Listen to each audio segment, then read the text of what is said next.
You can't think your way out of overthinking. And that's what all of us try to do.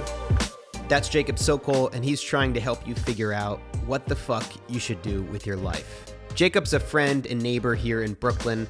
I met him on the internet back in 2013, and no, it wasn't on Grindr. We met on Twitter.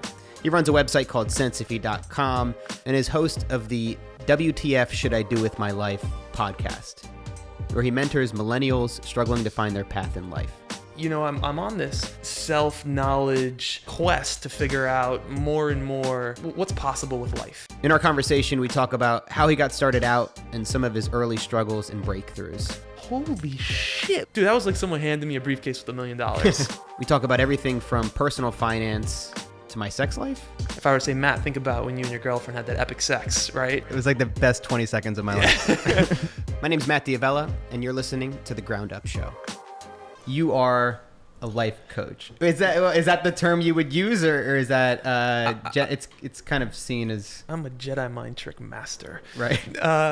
You know, I actually want to start using a different term, because life coach, I think a lot of people look at that like something is wrong with their life.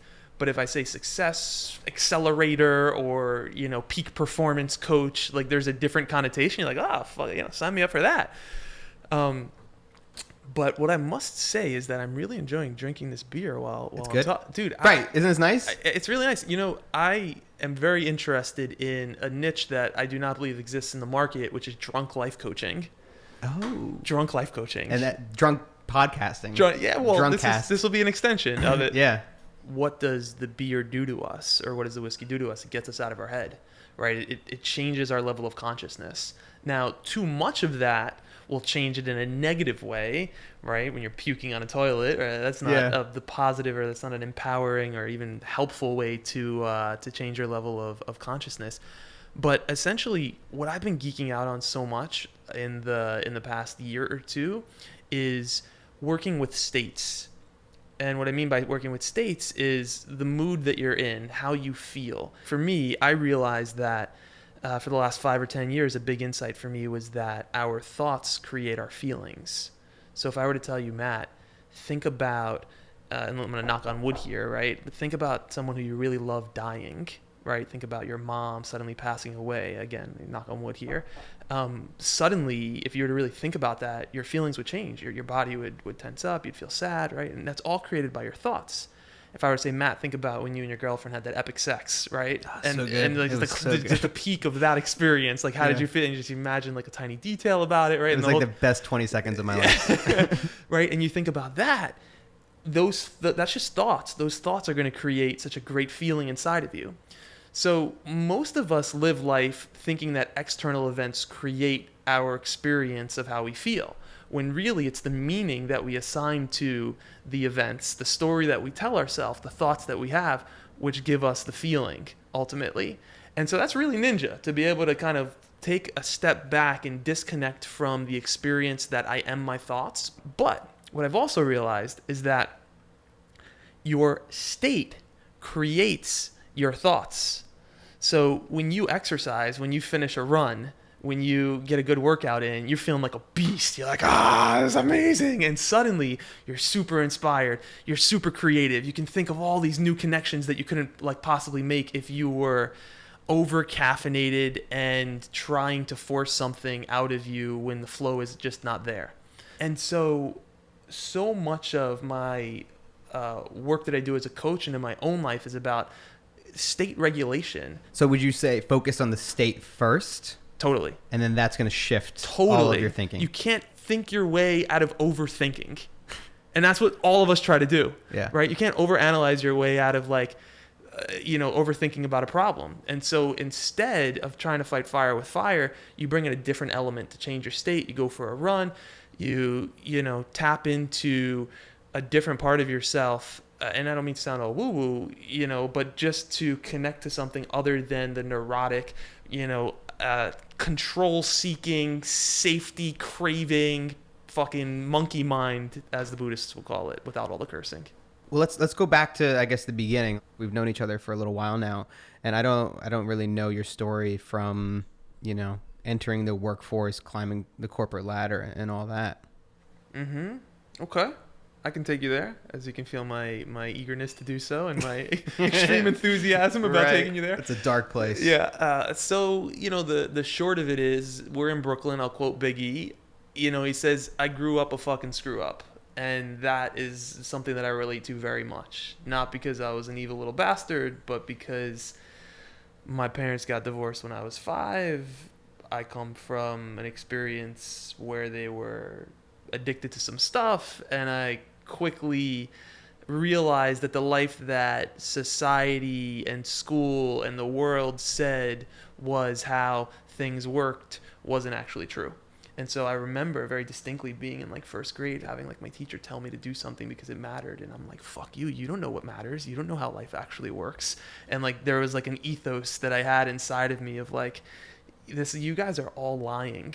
Why should I believe any of this bullshit? Like, I know the world doesn't work this way. You can't fool me.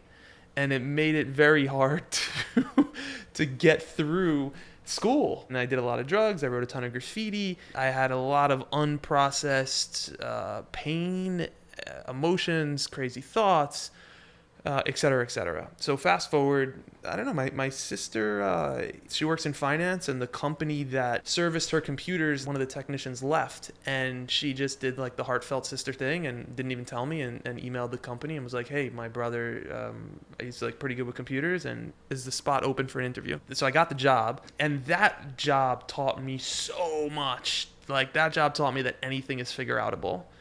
Because we were a small shop, we were 4 people in the shop, and we were consultants and outsourced. So we would walk in, like I had worked in like 50 different companies in that 3.5 years that I was there, all different environments. And I just learned so much about life, about how to interact with people, about figuring shit out. I learned that no matter if you use a Mac or you use Windows or you use a Chromebook, that it's all the same. Email is email, no matter what program you use for email, it still works the same way. FTP servers are the same no matter which FTP protocol program you use to connect to the server. Help me understand principles, and that you didn't need to know the specific details. If you understood the principles about how something worked, you could go into any environment and figure it out. So you learn a lot from this job. How long were you there for? Was this 3.5 years. Did you like it? I loved it. Like, dude, I worked for the dopest dude. Like, he's one of my best friends now. His mentor, and like just schooled me to the game of life. Like, such an amazing dude. But I liked it, yet at the same time. So here it was. I had a great job, a great mentor who really cared about me. Who, it's just awesome. But I had a mind that was out of control. I had some crazy thoughts. I felt really uncomfortable in my skin. I didn't realize that I was so disconnected from like my this is going to sound like a bumper sticker, like authentic self-expression, right? Like I was conforming to a role of who I was supposed to be. An IT guy does this, acts this way, looks that way, speaks in this manner. And all that confined the self-expression that I was really craving on the inside. And my identity became, I'm Jacob, this person. And it's strange because on paper, it's like I had a good job, nice car. Like you've shot videos for me before, right? So like we've done work together. So you know that part of the story. Like I had a lot of great shit, but and I simultaneously had a lot of guilt about like, why aren't I happier? I know I've got it good. Why aren't I happier? Was there a particular moment when you decided that particular path wasn't for you?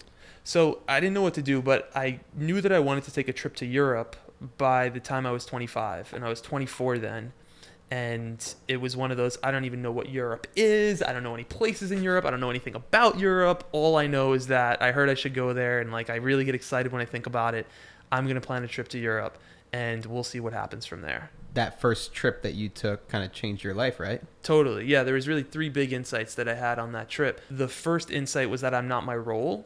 And I didn't realize that. I didn't realize I was playing a role, like who I'm supposed to be. And we all fucking play roles. You play a role when you see your mom. You play a role when you see your sister. You play a role when you work for that client. You play a role when you work for that other client. We're constantly conforming to who we think we're supposed to be. And so I had become Jacob the IT guy. Like I couldn't, express the parts of myself that I was like curious about expressing. The other thing was that I didn't know that other lifestyles were possible. Lifestyle design is thrown everywhere, like, oh, create your ideal life, blah, blah, blah. But we're talking about 10 years ago, I didn't know what it was like to live in Barcelona where they take siesta. I didn't know you could work remotely from a beach in Thailand or whatever. I just knew the New York grind, and I was like, oh shit, like a different lifestyle is possible. And then I can reduce my expenses. I started thinking I could reduce my expenses and really have more of my time back, and with my time I could do these things that I really want to do. But I'd say the biggest, most life-changing insight that I had was that I am not my thoughts. And conceptually, I could say that right now, and you're listening to the podcast, you're like, oh, I fucking know that. I'm not, or like, what does that mean? I'm not my thoughts, right?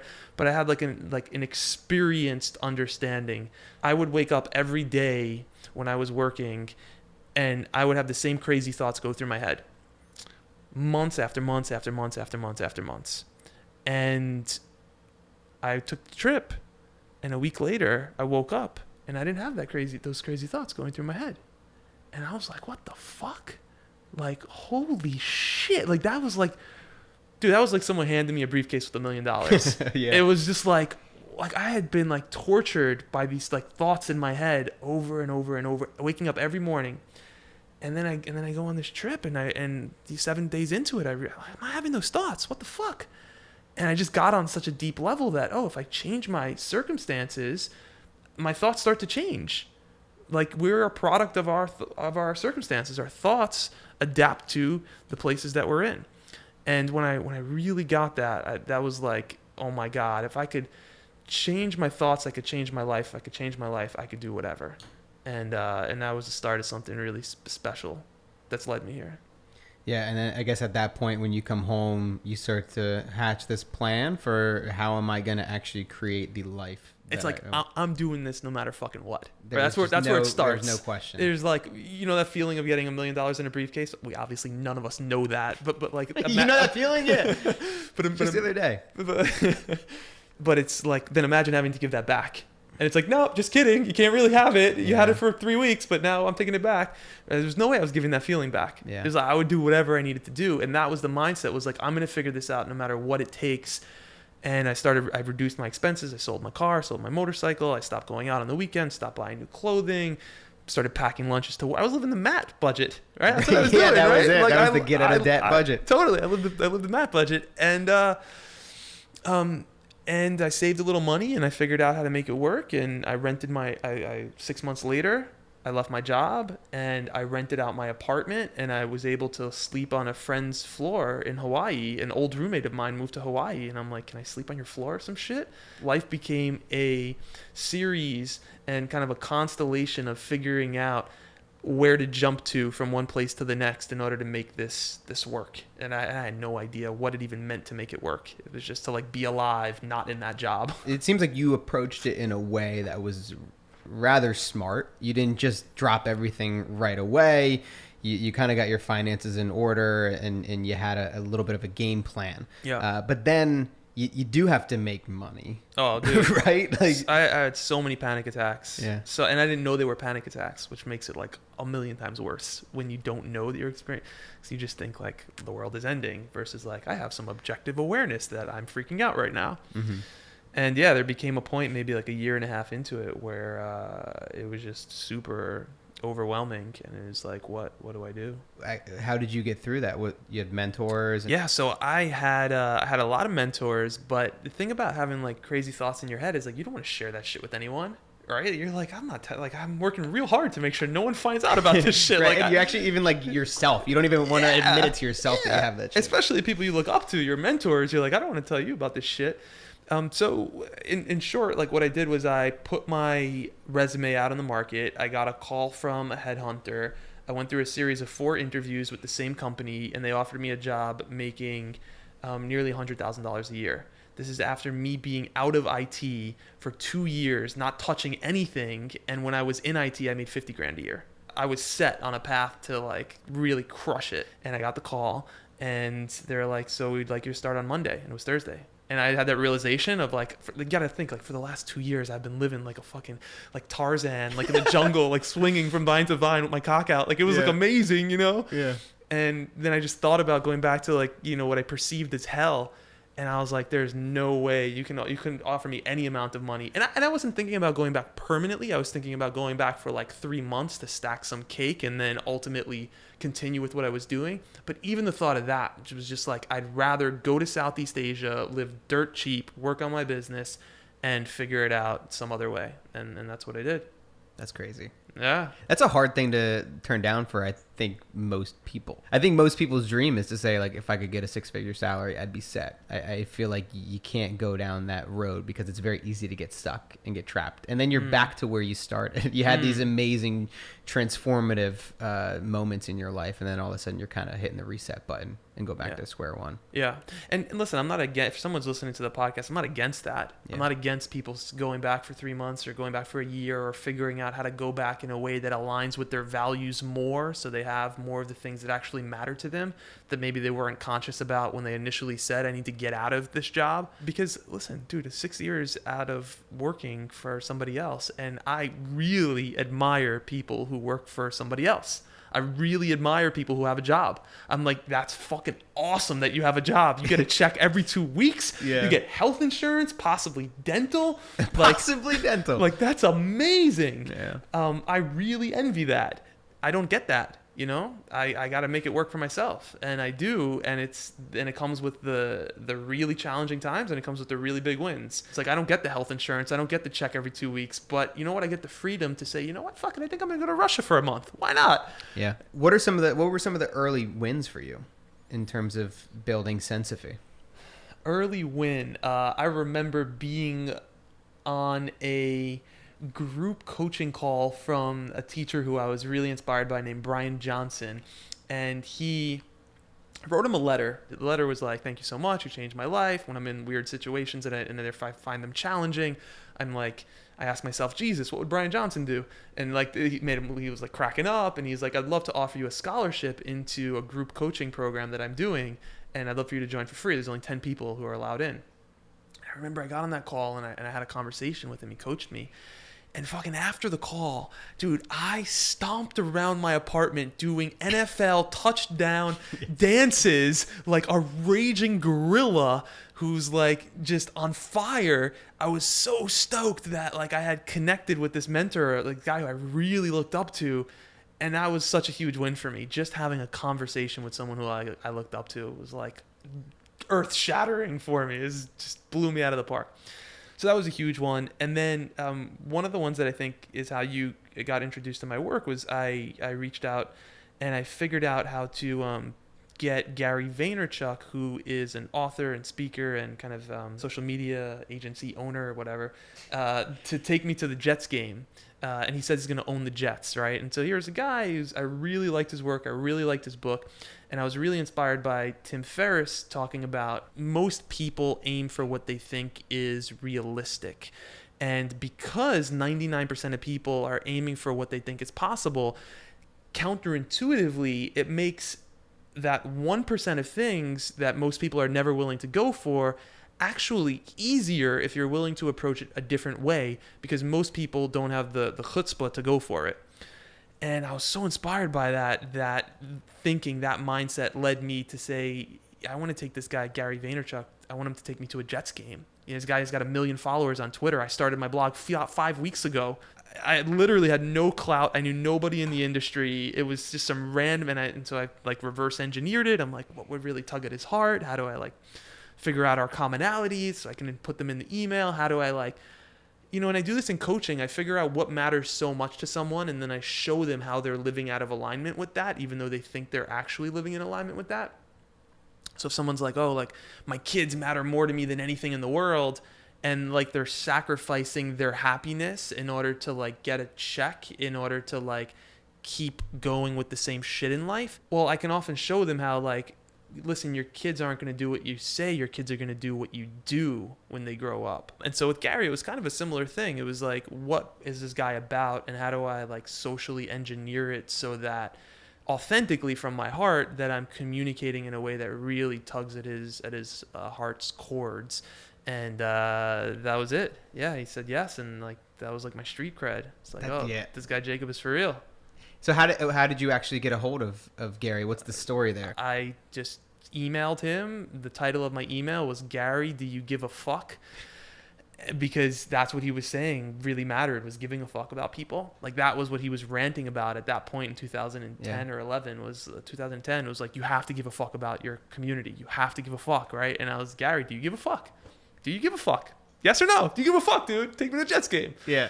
And he took you to a Jets game. And he took me to a Jets game. He gave a fuck. And he never I never heard him tell that story ever. So it wasn't like he did it so he could go like talk about it and like be like, look what I did. Like, I've never heard him mention that ever. So that's incredible. Yeah, it speaks a lot to his character. Good feelings, good vibes last a week, 2 weeks, and then it's over and you're like, well, what now? Yeah. Have you felt that way with like any big projects that you've worked on? Yeah, for sure. I have. And, you know, happiness is kind of like peeing, in the sense that it's more of like goal, like accomplishing a goal is more like peeing. It's like, it's a sense of relief. It's like, finally, this is good. But it doesn't necessarily make you happy when you achieve a goal. It's just like, it's temporary state of like, oh my God, this is amazing. And then what? Right. And so, yeah, so I've definitely felt that before. What have you been working on lately since I last talked to you? So for me, you know, one of the things I've been working on this year was, the intention was like, how do I create the most transformative program that I've ever created in my entire life? And you know, with these kind of questions, people can be like, oh my fucking God, how the hell would you answer that? That's insane. And it can just stress people out. But for me, the question is something to live into. It's not something to answer. So as a coach, that's what I do. I help people upgrade their questions, not so that they can solve them and get answers. Questions define our life. If the main question of your life is like, why am I so stupid, right? Like, that's going to lead to a pretty shitty life. If your main question is like, you know, how can I grow and learn? That's going to way fucking different than why am I so stupid? So my question was like, how do I create the most transformative program of my life? And everything that I could think of that would help somebody transform. I mean, you know, we didn't get them to go do mushrooms or anything like that. And like, that's for the round 2. That's the VIP program. Yeah. You know, one of the main things people say that they're really craving is clarity, right? As we're talking about a little bit now, and also the courage to go for what it is that they actually want. And so I strategically designed exercises in the program to help people get clarity from not their head, but from their gut, from their heart, from like this deeper source of wisdom that society disconnects us from. Same thing with courage, right? Like, I intentionally created experiences where I'll be like, all right, your homework, your goal for the week is to go out there and high five 15 strangers, right? And you might be like, Jacob, that's fucking crazy. Like, what are you, like some like frat boy at a bar, like high fiving people? Yeah. But we're intentionally, systematically building courage within people so that when it actually matters for them to go for what it is that they really want, that muscle and that discipline and that skill is built there. So that was a 10-week program. I'm just like so stoked about it. And I'm kind of looking at 2017 and saying, okay, I'm going to run this again. How do I get it 4 times the size of last time? Which I'm excited about. That's cool. So you have your next thing lined up where you know at least an idea of where you're heading. Yeah, I've got my Jim Carrey goal. Is that the check that he wrote to himself? Yeah. So you actually, that's funny. We didn't actually talk about this beforehand. This is the secret. Well, kind of. I mean, very much rooted in that kind of ideology. So 5 or 6 years ago, I watched that interview where Jim Carrey talks about like, you know, I just moved to Hollywood from Canada. I didn't know shit. Like, and late one night I drove up to the Hollywood sign, and there I was, this kind of struggling actor, and I wrote myself a check for $10 million or something like that. And he's like, I had no idea how this would come to fruition. But fast forward 2 years later, he gets a check for $10 million for doing like Ace Ventura 2. And I'm butchering the numbers and the dates a little bit, but something like that. So I'm like, that's cool as shit. Like, I want to do something like that. So take us back to August 2011, and I write myself a check for $60,000. And at that point, you know, I don't know anything about business. I had just started my business, Sensify, and maybe I made $6,000 at that point. So making 60 grand was like telling me I'm going to hang out with Elon Musk tomorrow. Right. It's just like, and then what? I'm going to go to space with him too? Like what? Yeah. Like what's going to happen? But fast forward 2 years from that, and it came true. And I had made about 60 grand that year, 2 years later, right? And I was like, oh, fuck, I should do this for a much larger number. Right. What was I thinking? Yeah. So I did. So then I wrote another check for 6 times that amount, 360 grand. And I dated it, it was August 2013. And I just was kind of going through my office 2 days ago, and I came across that check, and I saw it was almost exactly 3 years to the day. It was 1 day off. 3 years, and I'm like, holy fuck, this fucking Jim Carrey Goal, man. I gotta get back on this. And so I sat down and I like strategically mapped it out, and I'm like, I got my plan. I see how from executing it will be different than the strategy, the execution versus strategy, but I have the strategy. I'm like, I see how to do this. So that's 2017 is like playing with possibility.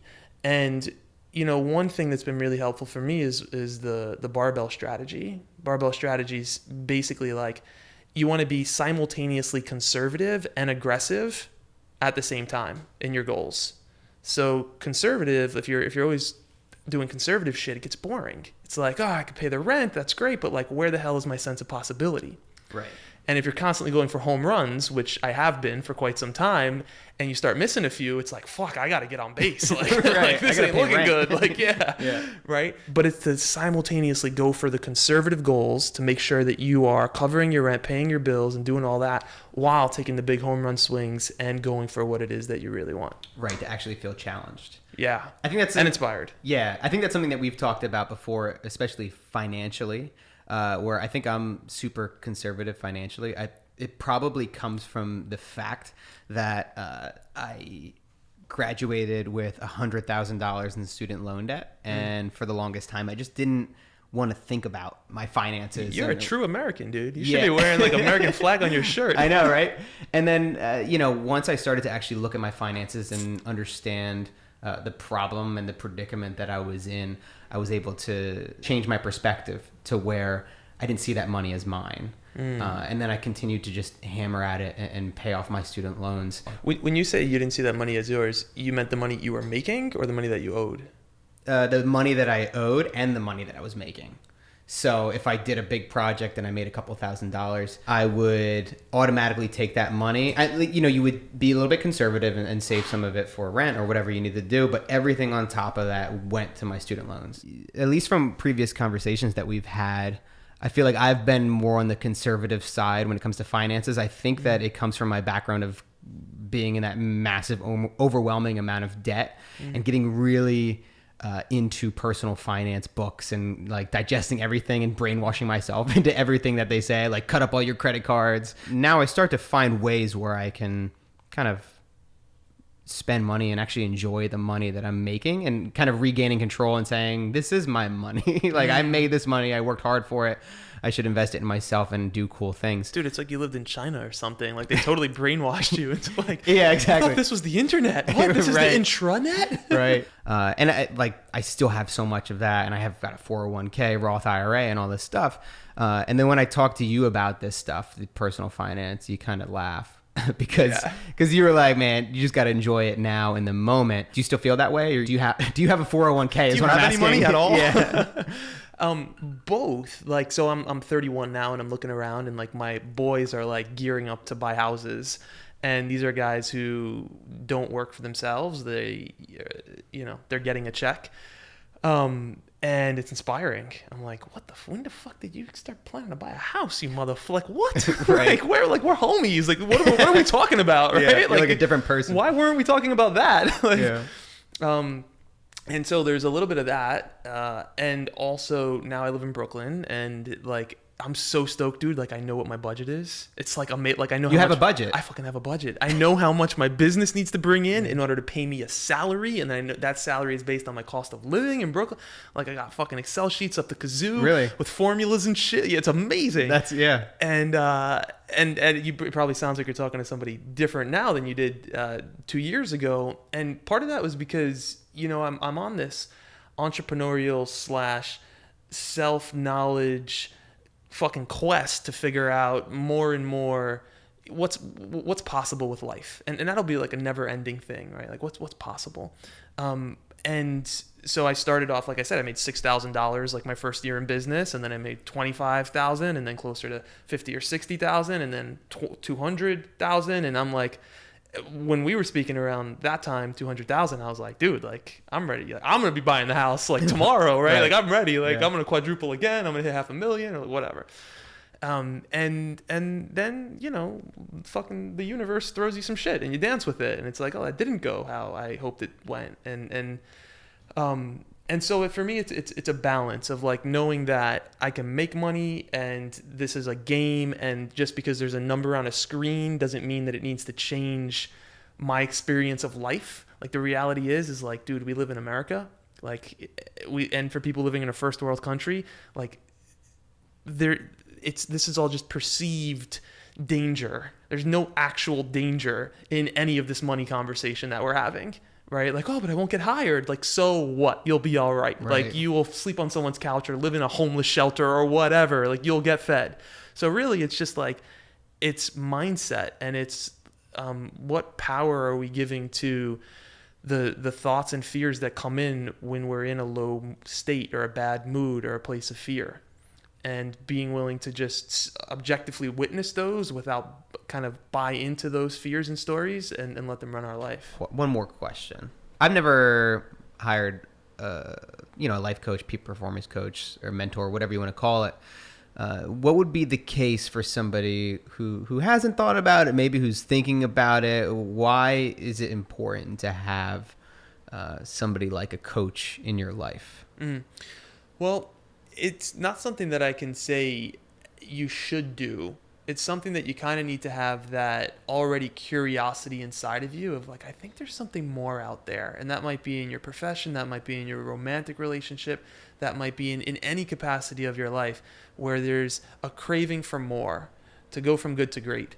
You know, coaching isn't about solving people's problems. It's not about pathology like therapy is about fixing people. Coaching is about taking people who are already good, and how do we go to great? How do we live with more fulfillment, more excitement, more of the things that matter to you? And so if that's something that someone is interested in, particularly who I love to support are people who've already achieved a lot in life. They'd be considered successful, but they know that more is possible for them, and it's not more of the same. So it's not another $20,000 on their paycheck. It's something deeper, something more fulfilling, and they don't exactly know what the hell it is. But that's for me, that shit is so much fun because I do the least amount of work and they get the most amount of results. Right. But I just find there's so much leverage working with people who are already on their game. You can create so much so quickly. Right. Thank you so much for being on the podcast. Sure. It's been a pleasure. Maybe I'll have you back on when this is actually a real podcast. Once you start figuring out what the hell you're doing. I know. What the fuck should I do with my life?